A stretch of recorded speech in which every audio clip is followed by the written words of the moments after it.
आज हम ट्रिक पे आधारित प्रश्न जो लगा रहे थे कड़ी, उसे हम आगे लगाना चाहेंगे।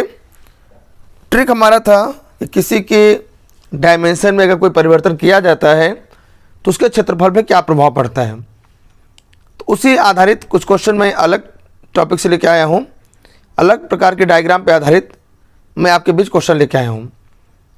ये प्रतियोगी परीक्षा के लिए काफ़ी महत्वपूर्ण टॉपिक है, जिसको कहीं ना कहीं आपको तैयार कर लेना चाहिए, जिससे परीक्षा में आए तो आप निश्चिंत होकर के इस प्रश्न का सही आंसर दे पाएँ।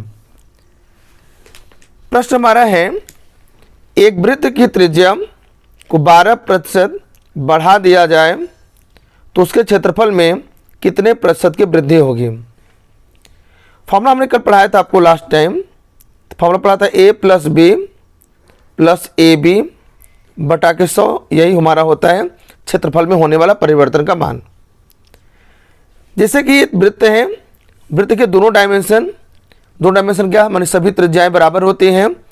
क्योंकि वहाँ पे हम आयत पढ़े थे, आयत में ए एल और बी अलग अलग डायमेंशन के होते हैं, तो यहाँ पे हम सबको आर लिख सकते हैं। ए को भी आर लेंगे, बी को भी आर लेंगे, ए को भी आर लेंगे और बी को भी आर ले लेंगे। तो फॉर्मूला हमारा बन गया 2r + r² बटा के 100। आर का मान कितना परिवर्तन हो रहा है, आर में 12% का, तो 2 × 12 + 12 × 12 बटा के 100, 12 दूना 24 + 144 बटा के 100, तो 24 प्लस इसको डिवाइड करिए तो 2 पॉइंट डेसिमल लग जाएगा, तो 24 से 25.44 अपने ऑप्शन नंबर सी करेक्ट हो जाएगा। इस प्रकार से आपने एक फार्मूला डिराइव कर लिया, उस फार्मूला पे आधारित आप निश्चय को लगा सकते हैं। तो आपने ये सीखा कि आयत के चूँकि लंबाई और चौड़ाई के डायमेंशन लेंथ अलग अलग होते हैं, तो जो प्रश्न आपने फार्मूला सीखा था उसी के माध्यम से वृत्त में चूँकि सभी त्रिज्याएं समान होती हैं, इस वजह से हमने समान डायमेंशन लेते हुए उसी फार्मूला का यूज करके हमने एक नया फार्मूला बनाया और उस पर आधारित हमने प्रश्न का आंसर निकाल लिया। आइए देखते हैं अगले प्रश्न में उसी सेम फार्मूला का हम यूज कैसे कर सकते हैं। प्रश्न हमारा है कि भुजा को 16% कम कर देने पर उसके क्षेत्रफल में कितने प्रतिशत की कमी होगी। ये हमारा प्रश्न है, ध्यान दिया जाए।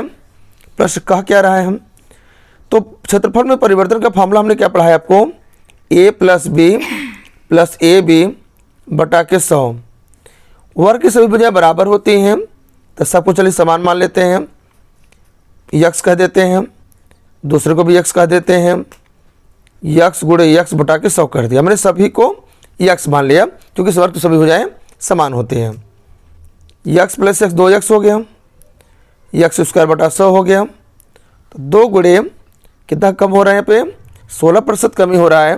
अब चूँकि यहाँ हो क्या रहा है, यहाँ पे कमी की बात कर रहा है, इसलिए हम माइनस लेना चाहेंगे। तो यहाँ चूँकि दोनों निगेटिव होंगे, -x, तो दोनों माइनस, यहाँ माइनस पर प्लस हो जाएगा, मतलब यहाँ के चिन्ह का अपोजिट यहाँ होगा, तो आपको यहाँ माइनस लगा लेना चाहिए। ये आपका फार्मूला बन गया है ना। तो 2 गुणे 16 माइनस 16 × 16 बटा के 100 हो जाएगा। 16 दूना 32 हो गया। 16 का वर्ग कितना होता है, 256 होता है बटा के 100। तो 32 माइनस 2.56, अब माइनस करेंगे कितना आ जाएगा, 2 कम करेंगे 30, कुछ और कम करना है, 29.44% ऑप्शन नंबर डी करेक्ट हो जाएगा।